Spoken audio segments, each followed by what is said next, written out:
This is Pastor Dave Taman from Cayman International Assembly. And with me is Dane Ramoon. He's been helping us out throughout this week in a conversation about some important things that new Christ followers are confronted with and face on a daily basis, and the process that God takes us through as we grow as believers, as Christians, Christ followers, whatever term you're most comfortable with. And so today what we're going to do is we're going to recap some of the conversations that we've had this past week.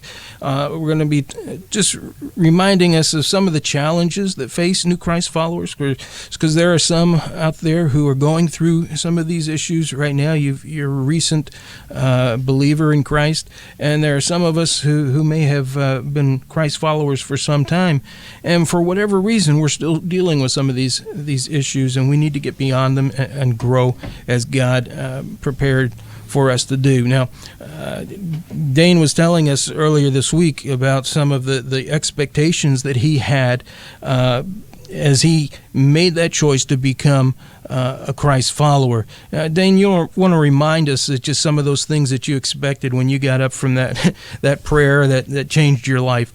And again, just remind us, did you find that those expectations were fulfilled the way you thought they would be? No, I mean, I said that there were things that I expected right away, like instant changes and miracles to take place right away, and my life to not have any more like pain or suffering or anything that had to do with negative ways being brought into my life. I felt like that will no longer exist, but I thought it was instant.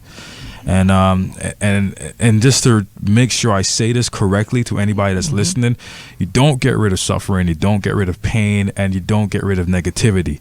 You just find a better way of dealing with it, I think. That's it. But those things still exist in your life. They become a struggle for some. Yeah. God can eliminate those things in our lives.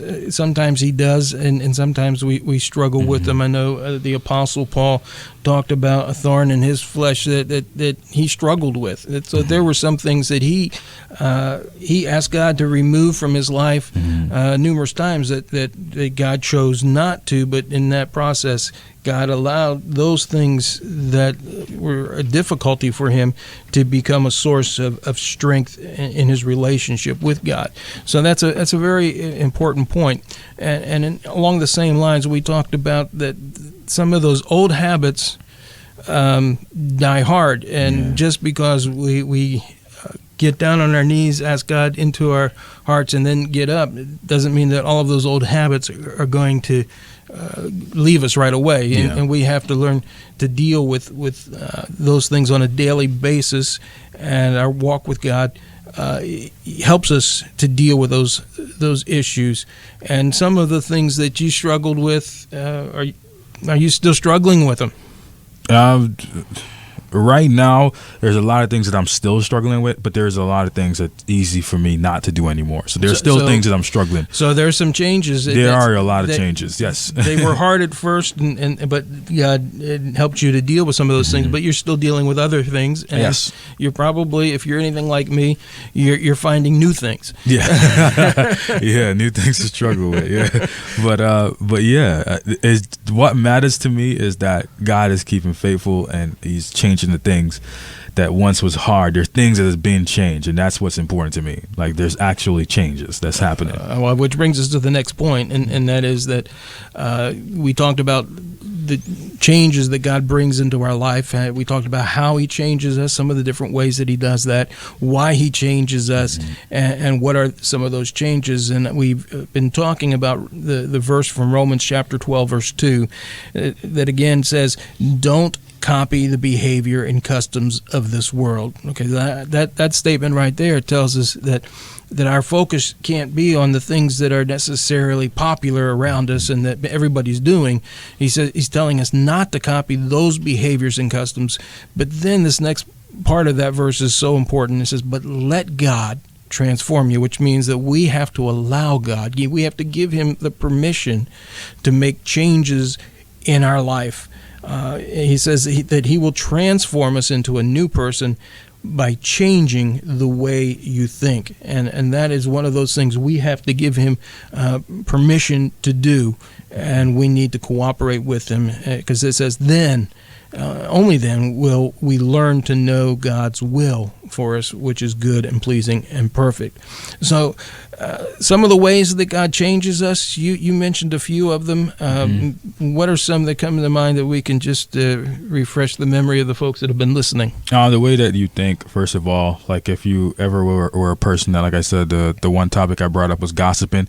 If you ever gossip before and you find yourself just saying, I don't want to be involved with this anymore, or it just feels wrong to be doing this, or just like it's a constant headache to even be involved with this, that's something that God is doing into your life. He's changing you. He's changing the way that you think. He doesn't want you to gossip about anybody. He doesn't want you to think ill about anybody else, but just treat people like how you would want to be treated. So you're saying that's an inward thing that God does that prompts you to change in that way.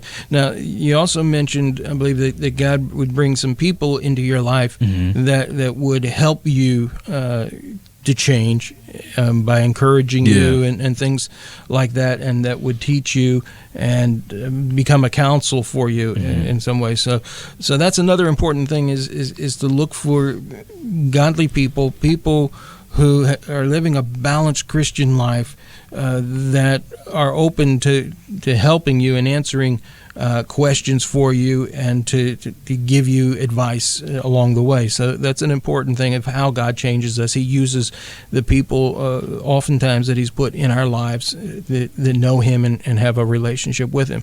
Why God changes us? Well, we've already touched on that in the sense that he has a plan for us.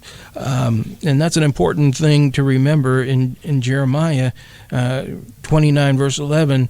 It says that I know the plans I have for you, God says, and that those plans are not to destroy you or to ruin our lives, but they're to give us hope and a future.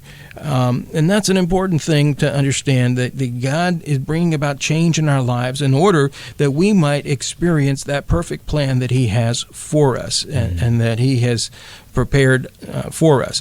What God changes, there's all kinds of things. What are some of the things that you found that he has changed and that he's focusing on, maybe currently in your life? Into my life, into your life, yeah. I mean, he definitely wants me in a special place, and I know that because I was in a dark place a couple of months ago, or I would even go back a year ago, and I was the type of person that would be like, there's no way I'm gonna get out of this place. There's no way, and I would sometimes fake it and get down on my knees and pray, and just to entertain the thought, the hope, that thinking that something would happen. And if it did, and I would go back to my old ways right away. But you can't fool God, and he knows exactly what's on your mind, and that's not going to happen. And then until I started to change my ways of who I really was, and to show him that I was really this person that I wanted to be, he changed me, and he made things happen in my life that I never thought I would get rid of. And the reason he did that is because he has a purpose and a plan for my life, and now I can clearly see it, and that's so important. Like, you think that you had this grand finale plan for your life, it's nothing compared to what God has for you, and when you find out, you'll be amazed. Well, it's interesting that some of the things that God thinks are most important to change in us are not necessarily the things that we would put on the top of our list, and yet he has a reason for doing it his way, and we often find that out after the fact, and we don't understand it at the time. But God is going to change in us those things that are preventing us from experiencing his plan and purpose for our lives. So, and that's where he's going to focus on. We talked about important steps that a person has to take in order to see change or transformation happen, and I put emphasis on the fact that these are steps that we can take and we have to initiate, because that's what the Bible tells us is there are certain things that we have to initiate. God will enable, God will empower us to do, but we have to take the first step. We have to take the action. And some of the things that we can do to bring about that change and transformation, we talked about needing a positive support network. And so surrounding yourself with the people who are going to encourage you to walk in that relationship with God, and who are not going to pull you away from the plan and the direction that God is leading you in. Now, how have you had to deal with that? How have you faced some of those issues in your life and in your career, perhaps? And people pulling me different directions. Yeah. I mean, like I said, people just don't want to believe that this change that you're about to make is anything that's real. They just know the old you, so they're going to pull you in a direction that you don't want to be pulled in. And the best way that I could have fixed that was just show them the new person that I was, and make them believe that, look, this is the new me. So I could have ran away. I could have been like, I no longer want to be around this friend, or I don't want to be around this family member. I'm just going to do me. It's going to be all about me. But how can something this amazing, this good, be only shared with one person? And I felt like that was also one of my purpose, and that was feeding his word to everybody else out there that don't believe. And it's like, you're on a team. Those are my friends. Those are my family. We're on the same team. And even people that are strangers to me, we're all family. We're all friends, and we're on that same team. I don't want them to run the wrong direction. So instead of running away or even, pulling into one direction and going the corner of myself, I kind of felt like I had a responsibility into making sure that person follows the same path that I follow. You have mentioned to me on numerous occasions that the heartache that you feel for friends who are really, really special to you, who have not embraced the changes that have taken place in your life, and they're not really on the same page, and how that has affected you, but yet you've not given up on them, and you have continued to encourage them, and I think that's a great thing. And what I like is when you include them with the new friends that you have, the new influences, because that can be a tremendous help in their life as well. We also talked about learning to read and understand the Bible, and how critical that is